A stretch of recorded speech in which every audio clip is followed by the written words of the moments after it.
If you're new to my videos, I'm Rachel and I live in Auckland, which is on the North Island of New Zealand. I bought my first boat just over 4 months ago as I wanted to learn how to sail and was finding it hard to get any experience, and I've been documenting the journey. My partner Jason and I's boating journey together began about 5 years ago with our first little tinny called Catch. During the COVID years, Jason decided it was time to upgrade to a bigger trailer boat and bought a 5-metre fiberglass dominator, sight unseen, and named it Catch 22. Jason and I have both called Auckland home for over 10 years. I'm originally from Portsmouth in the UK and Jason's from Rotorua here in New Zealand. You might have seen in my last video that my furler snapped while David and I were sailing through the Motor Ehe Channel in some unexpectedly strong winds. This is the piece of the Furlex 100S that snapped off, sending my head sail into the ocean. Unfortunately, it looks like that was part of the larger fitting, which of course is no longer being made and there are no parts in New Zealand. And as you can see, it's not cheap to replace it at $3,747. Over the weekend, ex-cyclone Tam paid us a visit, which meant any sailing or boat work was totally off the table. With winds peaking at 77 knots or 143 kilometres per hour at the top end of the North Island, we headed down to the marina to check on the boat and add a few extra lines just to be safe. That red arrow indicates the entrance of the marina. No thanks.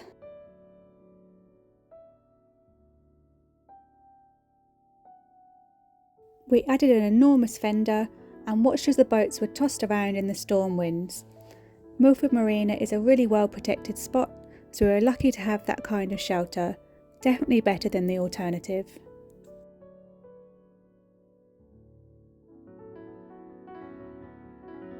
As you can see here, our neighbour's boat was definitely feeling the effects of the storm.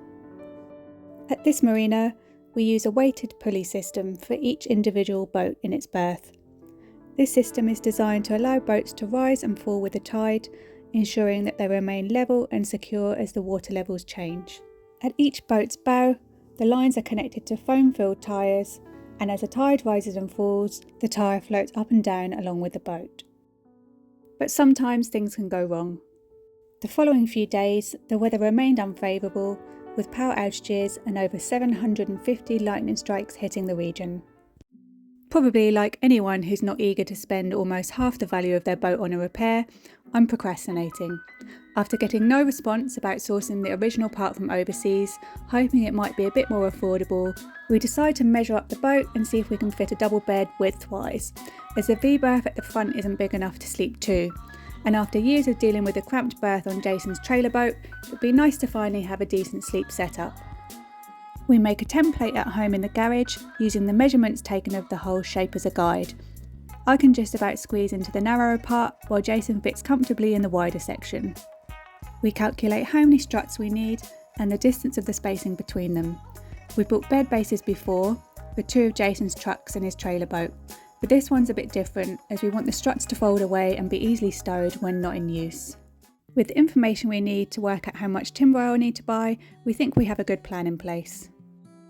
We make a trip to Bunnings, cut the timber in the incremental lengths required, and head back home to check our measurements were correct. What a bargain, $36, easily the cheapest purchase I've made since buying the boat. I get home and double check the measurements using our template. I then use the spacer we made to mark things out more accurately, making sure the base ends up slightly smaller than the space it's going to be in, so it won't rub or damage the surrounding area. I label each strut and use a skill saw to cut them to shape. I then sand each end and the body of the struts to ensure a smooth, clean finish.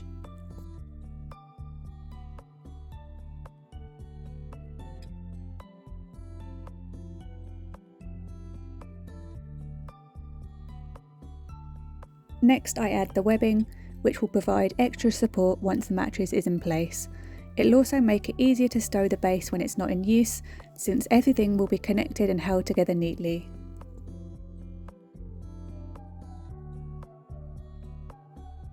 We have an old foam mattress stored in the garage from our trailer boat.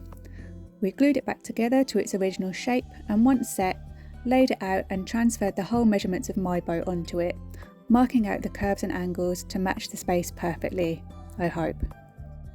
I then used the skill saw again to cut the mattress to shape. It was much quicker and cleaner than when we'd previously tried cutting it with a knife. A quick last minute check to make sure I haven't made any sizing mistakes and it will still fit on it properly. Off we head to the marina and Jason gives me a hand carrying the base down to the boat.